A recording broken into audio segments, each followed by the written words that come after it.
Thisted Kommune kan blive tvunget til at betale 150.000 kroner for et kunstværk, der er for ringe til at vise frem.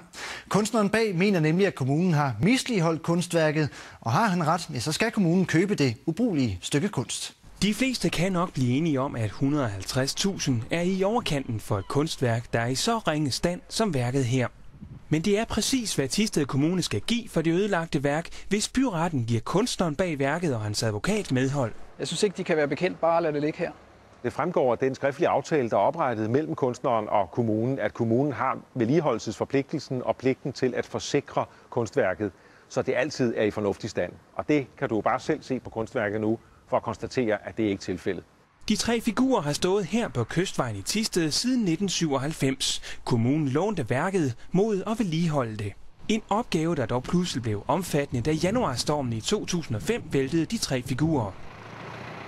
Siden har figurerne ligget her på kommunens materielgård. 4 år, som har gjort skaderne endnu værre, siger kunstneren, der nu har fået nok. I min aftale med kommunen, der ligger, at jeg kan kræve at få skulpturen igen, når de 25 år er gået. Og i den her tilstand kan jeg jo ikke forvente at få noget som helst. Om 4 uger afgør byretten i Thisted, om kommunen skal overtage kunstværket til de 150.000 værket var værd en gang. Esben Bæk tilbød værket til Thisted, fordi det er der, han selv er opvokset. Thisted Kommune havde i dag ingen kommentar til sagen.